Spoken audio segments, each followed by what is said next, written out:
I'm Shelby Sim, and this is the Ynez Valley. 6 beautiful communities with a million things to offer. Delicious food, world-class wine, and more fun than you can imagine. But at its heart is a community of great people with stories to share. Join me and let's discover the Ynez Valley.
Where do you begin to plan your trip for the Ynez Valley? There's so much to do here. I find it's best to select the lodging based on where you want to spend the most time.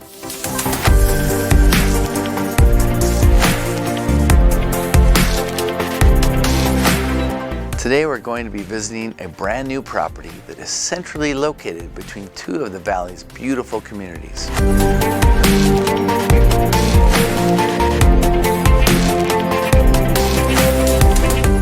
Here we are between Ynez and Solvang at the beautiful Hotel Ynez. We've got an amazing courtyard, really fun rooms, and a great pool. Looking forward to learning more about this amazing property from Matt. Let's head inside. Matt Wright. That's right. Thank you so much for having us out. Yeah. What a gorgeous property. My gosh. Tell us the story of Hotel Ynez. So Hotel Ynez was a classic California motel that has transitioned into really something that's somewhat of a miniature resort boutique property. And its influences range from Morocco to right here in St. Ynez. Hotel Ynez is this global local mix, from the furniture in the rooms to what you see outside to really just the feel that you get, the art on the wall. It's an experience that you really can't get anywhere else in the valley. Yeah, it really hits all the points in coolness. If you remember, and if you watched the series, the first season, we featured the Skyview. And it's the same folks that did the Skyview. We call it Little Palm Springs. Just recently opened Hotel Ynez here. And I know you have a Solvang address, but really you're unincorporated county between St. Ynez and Solvang. Yeah, I think that unique positioning between St. Ynez and Solvang leads us to a more rural experience where you are able to go to any restaurant on either side of those 2 towns and get that great food. Yeah, and it's great food in both towns, and Solvang continues to elevate, and get better and better. St. Ynez, one of our best foodie towns with SY Kitchen and Dos Carlitos and Brothers Red Barn. Very nice. Tell us about the courtyard. There's a lot of things going on there. The courtyard is very natural in the sense that there are these massive trees that are way older than the hotel, but you really feel like you're at like a miniature resort where you have bocce ball, you have plenty of tables to gather with family, which this hotel is kind of the perfect size for that. And then you have just off the side a heated pool year round. And I understand you have a barbecue program. We do, yes. So even though there's not a restaurant, you're still going to have some great food available. Some do-it-yourself barbecue is always fun, and that's what we try to provide for you with all the fixings. And each of the rooms has a hammock out in front too, right? Yeah, I think that's become a little bit of our identity. Unclip it and you're really relaxed at that point. That's awesome. You can certainly come any time of the year, but what are you going to do for winter time? Yeah, winter isn't lost here at Hotel Ynez. We hope to have guests introduced with some hot wine, some cookies, and then outside in the yard, as it will become from the courtyard, is the winter wonderland that will happen every winter season that we expect. That sounds absolutely wonderful. No matter what time of year, this would be the perfect place to stay. And it has such a hometown, down-to-earth feel. Tell us what else makes Hotel Ynez unique amongst all our very unique properties in the Santa Ynez Valley. So Hotel Ynez is special because there are multiple room types with many different amenities. So you could stay here 5 times and get a different experience, and yet it's very intentional. The artwork and the furniture is globally sourced, locally sourced, whether you're talking about Morocco or right here in the Santa Ynez Valley. I'm familiar with one of your owners, Kimberly, and I know she just got back from an amazing trip in Europe buying stuff for the hotel properties. Yes, it's great to be a part of a company that creates a hotel but allows it to evolve. So you don't have something stay the same. Every year the property gets better. Every year the property feels new and refreshed, and people feel that too with Hotel Ynez. Yeah, that's great. Matt, thank you so much for having us out today. Yeah. Please tell everyone how they can find their way here to Hotel Ynez. Yeah, so at Hotel Ynez SYV, Instagram, and then hotelynez.com. Hotel Ynez, check it out. You won't be disappointed. You know, all that rest and relaxation can make someone pretty hungry. Luckily, I know a guy, and his restaurant is world famous. Right now, he's raking the coals and getting ready to make some mouth-watering steaks.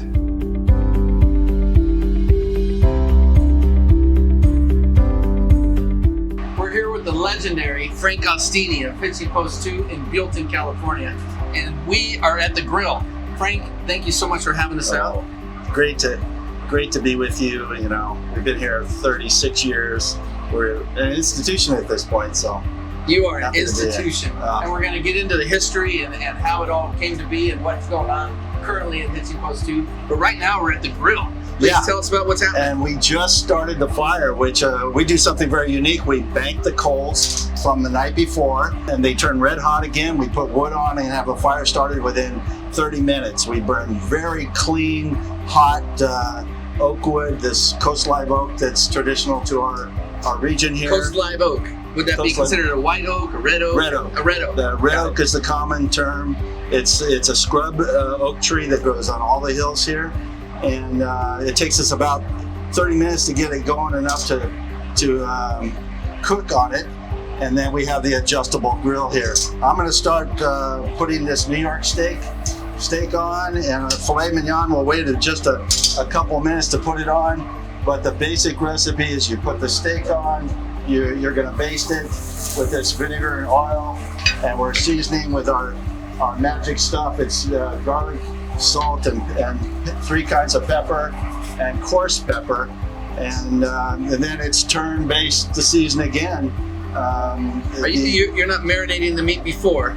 You can, and at home it's often advisable you could do the vinegar and oil ahead of time. Yeah. Because on a home flame you're closer to the fire often, and you're going to create a lot of flame by adding this. Basically, the basting is fuel. It's half oil and half red wine vinegar, and we use a garlic-infused vegetable oil. You never want to use more than half oil because the potential to flame up is increased when you do that. So it's the simplicity.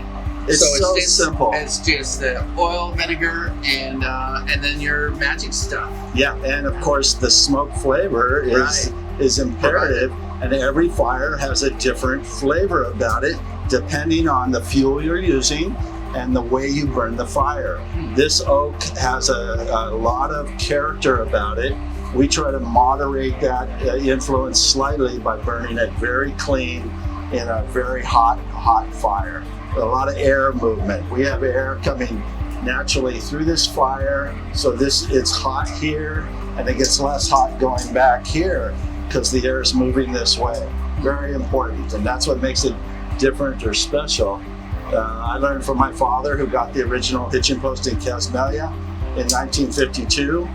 And so we've been doing this 69 years. My goodness. How did the name Santa Maria Barbecue come about?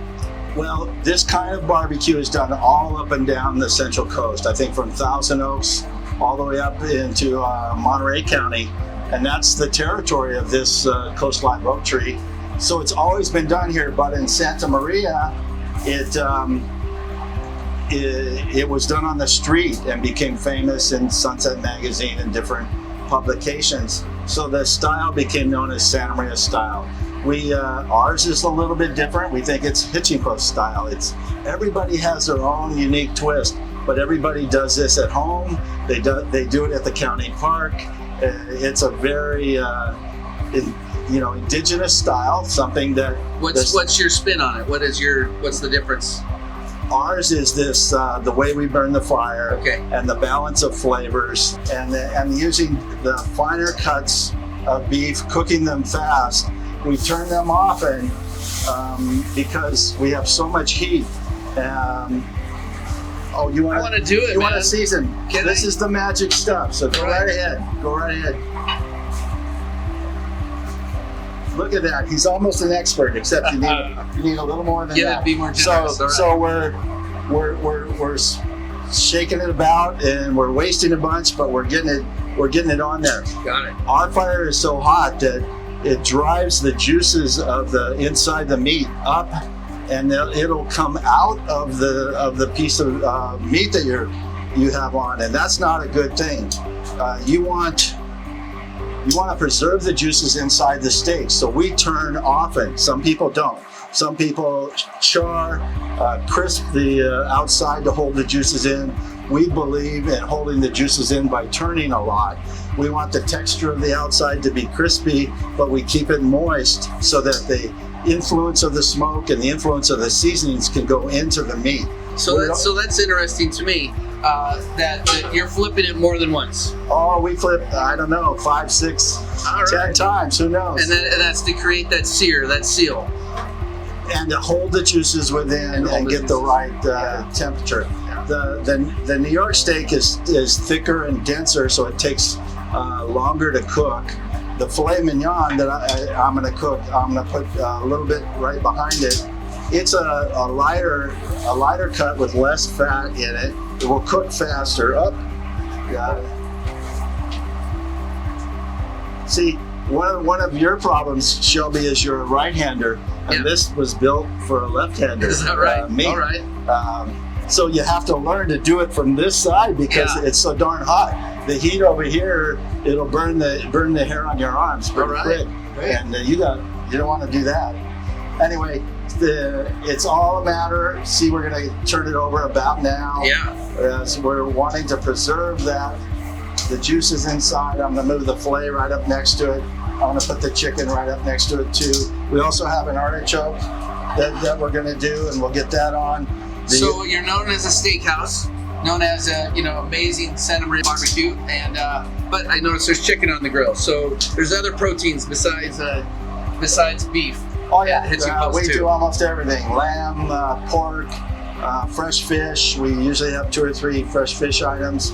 All of it done on the grill, and then vegetables like the grilled artichoke is our most popular appetizer. We do grilled and sautéed mushrooms. We have a quesadilla, which is grilled corn salsa and cheese, and that's very popular too. And that's very simple and done the same way on the grill to just crispen it up.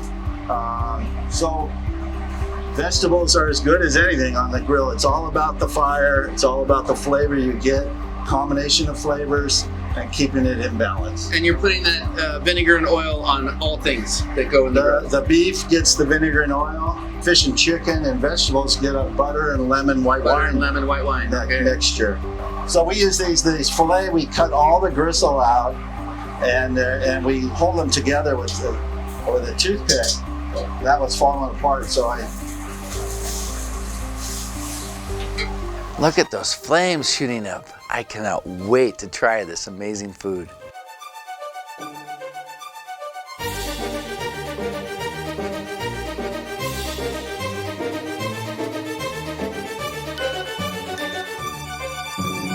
So, and I see exactly what you're saying about the flame being hot on one side and cooler, because there's no way you can cook that beef and you got this quesadilla not getting burnt over here. We warm bread up over here. Yeah. We have this way of putting like if we had 2 New Yorks, we put a medium here and then right behind it a medium rare. Or if you have a medium and you turn it over the first time, you can put a medium rare right next to it. And that's kind of the system of keeping everything organized and having control and getting everything to come out. You know, when we're busy and the whole thing's full and there's this map behind you of all the orders and it represents what's on the grill. Oh my goodness! And it's so kind of crazy. And is there more than one person on the grill in the One person? person, One, because they got to know what's up. One guy's feeding, seeing the orders, getting Yeah. everything prepped, setting the plates up, and one guy's on the grill. It's quite an operation keeping this grill going. And to think, on any given night, they're taking orders from a whole restaurant. This has been highly educational and super fun. Thanks again for inviting me back. I'll see you out in the dining room. Yeah. Frank is a master of his craft, and he knows how to get the perfect sear and the exact right moment to flip the steak over. I think it's time for our feast. We're here in the dining room. Frank, everything looks amazing. Right behind us, you can see the grill, and everyone can see it in the restaurant. It's very special. It's quite a theater that people get to experience. It not only looks great, but it really smells good too, and I wish I could share that with you. You'll notice there's wine on the table. Those that watch the show will remember that we were at the tasting room last season with Gray Hartley. It's just right across the way from the restaurant, just a short walk, and amazing. Golly, you're also known for something else, maybe that Sideways movie? Yeah, this might be the table they sat at when they filmed the movie. Of course, that was filmed in 2003. It came out in 2004. Still brings people to the Valley for it will forever. That movie will live longer than any of us. It's a classic. It's a classic. Every time you watch it, it gets better. Domestically, it really changed the face of a lot of things, but international just can't let it go. They just love that movie. Well, it had a sensibility about it that internationally appreciated. And so the movie basically immortalized what we do in the wine business by expressing how much we were into what we were doing in this period over the last 20, 30 years. The discovery we're making, the Pinot Noir, Chardonnay, cool vineyards of the region, and the other parts of the Ynez Valley that can grow such good grapes. That will live forever, and we're so gracious to what they did for us here at the Hitching Post and for the Valley, Ynez Valley in a whole. And it's still the restaurant that you see in the movie. They haven't changed. If anything, the quality's gone up, but it's still the same menu, the same vibe, and everyone's welcome here at Hitching Post 2. I gotta say one thing before we dig into this amazing food. I want to bring up the relish tray. When you used to go out to eat, you'd get a relish tray. Nobody does that anymore. Hitching Post, still, anytime you sit down at the table, when they bring you the water, they bring you a relish tray. And that goes back to 1952 when my parents got the Hitching Post in Casmelia. That Midwestern style steakhouse, still a big influence of what we do. We've added a whole lot of things to make it more complex. And then, of course, bringing the wine in is what made me fall in love with the restaurant business, and dining in general was wine and food together. I get to make both, and I can't ask for it better. This amazing meat we have in front of us, New York and filet, cooked perfectly to my liking. And you also have a full bar, Frank. Yeah, we don't often set it up this way, but for Shelby, you get your cocktail, a martini or an old fashioned before dinner, and then you got to try the dry rosé because it refreshes your palate, and then gets onto the red wine, which we're showing the Highliner Pinot Noir, which is of course featured in the movie Sideways, and our flagship wine that we serve here and also at our tasting room next door. Cheers. Cheers, Frank. Bourbon. Good. Let's eat. All right. Filet mignon and New York steak. Yeah. Two of my favorite cuts, depending if I want to be a real meat eater, it's the New York or the top sirloin or the ribeye. And the more delicate cut is the filet mignon. It's just kind of ethereal in with tenderness and delicacy that matches with wine really well.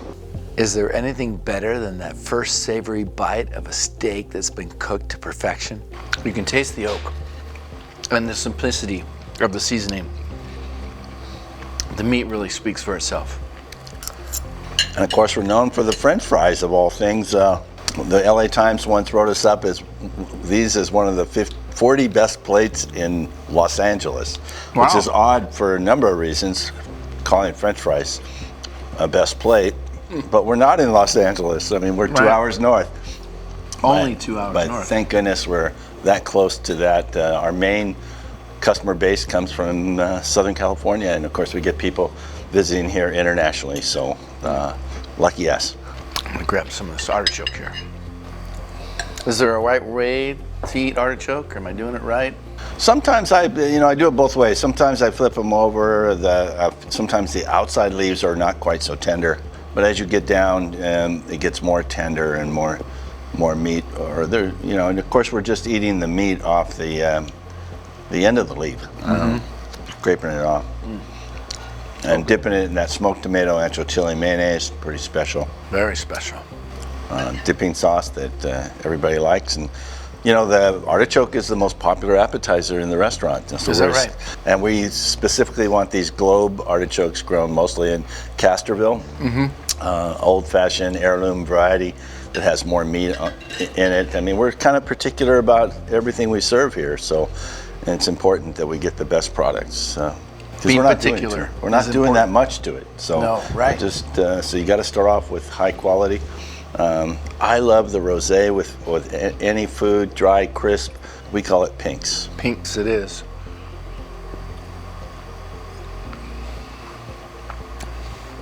Yeah, the balance is perfect. I like it because it cleans your palate. And that's a good thing about wine with food. How if you make it right and it's this balanced wine with good structure and acidity, it cleans your palate so that you can be fresh for the next taste of food. Because that's the complexity of dining that's so important.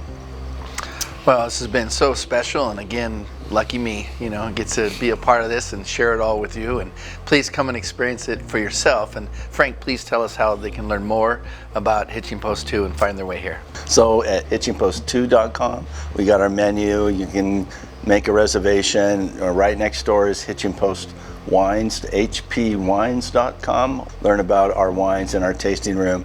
And we got lunch Wednesday through Sunday, a tasting room Wednesday through Sunday, and dinner here inside the restaurant Wednesday through Sunday too. Thank you, buddy. Hey, thank you.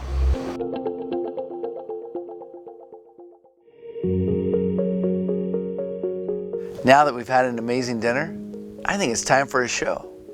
And I just so happen to be appearing in it. Over in Los Alamos, you'll find the Depot Mall. It's the new home of the Los Alamos Theater Group, which I am proud to be a member of. Let's meet some of the folks involved and hear more about this fun group and location. I'm here with Jeffrey Bloom. Jeffrey? Hello. Dan Thompson. How are you guys? Great. Thank you so much for having us out. Dan Thompson is the owner of the Depot Bar and Depot Mall. Jeffrey Bloom is writer, director, and main guy of Los Alamos Theater Group, right? Yes. So we're going to have a performance tonight, so we're going to take advantage of this opportunity to speak with Dan and Jeffrey both. Dan, please tell us a little bit about the history of the Depot Mall, Depot Bar. It's originally a railroad depot, so it's been here since 1883. Like railroad depot, like a train. Actual railroad. It was the short line that ran from Los Olivos to San Luis Obispo and was eventually bypassed. And so it's been here for quite a bit of history, so it's been here for a long time. Wow, that's very cool. It has, in the last couple of decades, it was an antique store, and then in the last year, we turned this into a bar. So that's kind of, that got us to where we were at. The theater group was extraordinary in that they had been producing for a while, and when we had this vast space, it just seemed a natural... Big, beautiful space. Yeah. Absolutely. Jeffrey, tell us about the theater group. We started in 2018. It's an all-volunteer group, all amateur group. There are no professionals except for me and my wife, Carol. We've had a background in film and television and some theater. And I felt, after we lived here for 7 or 8 years, that there were, I truly believe that among the people that we knew, there were a group of actors that I could bring out performances in them. And that's what we did, and we started simply with one show in a barn. We did our show in a barn, and it was well received, and the actors were wonderful. And we give all our ticket money to local charities. And it's a soul-satisfying, creatively satisfying endeavor for everybody. Totally agree with that. Dan, what are your hopes and dreams for the Depot Mall? Well, just to pick up on what Jeffrey was saying, I mean, I was so inspired. The idea that a theater group in a town of 2,000 could, put this together and it would be successful. I mean, and then to have this space available, it just seemed like such a natural fit. Perfect fit. So excited that they went to the effort and to make this a possibility. I'm so happy to be able to provide a permanent place for them to actually be that's in town. Having spent my whole life in the entertainment business and movies, television, theater, whatever, I could tell you that the idea that a theater group is given a home, not charged rent, not asked to pay utilities or power. Dan built us a stage, and then the staff here, the guys at the bar have been fantastic. It's very special. It's kind of a dream deal. Absolutely, and it's really what the Santa Ynez Valley is all about. It's about community, about the authenticity, and about people caring about what's going on. This is a really special place, and it's an amazing gift for a theater group to have a permanent location. How many performances have the theater group put on? Well, we put on, this is our fourth production. Fourth production. Each time, like I said, the first one was one night. This is 5 nights or 5 shows. The next one will be probably 6 or 7 because we're getting we're building an audience. Sold And so out we're sold on this. out. Yeah, every sold other out. show. Yeah, Amazing. And they're coming from all over the place. Obviously they're not just coming from Los Alamos. Right. You can fill this place up in one night with Los Alamos. Absolutely. No, and hopefully you'll come and see a production yourself. We try to do 2 productions a year, is that correct? At least 2, maybe 3. Gentlemen, how can people learn more about both the Depot Mall and the Los Alamos Theater Group? There's so much in Los Alamos that is new. If you look up Los Alamos, California, you will find amazing food, theater group, antiques. There's a lot to see here. So just looking it up, the town, you will discover quite a bit California. about Los Alamos, California. And I started a Facebook page about 7 years ago, which has thousands of followers now. And I post almost every day, and a photograph, in town, about town, a lot about the theater now. And that Facebook group is called Visit Los Alamos CA. Gentlemen, thank you for your time today. Thank you Thank for having you. us out. Appreciate Thanks it. for having me. All right, time for me to head backstage and get ready for the show.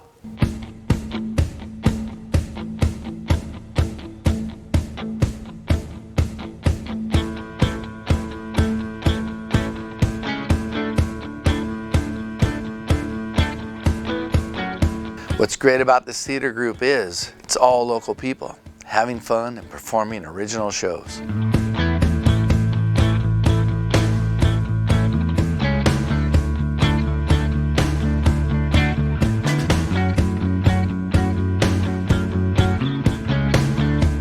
I especially enjoyed being in this show with my daughter Bella. She was fantastic.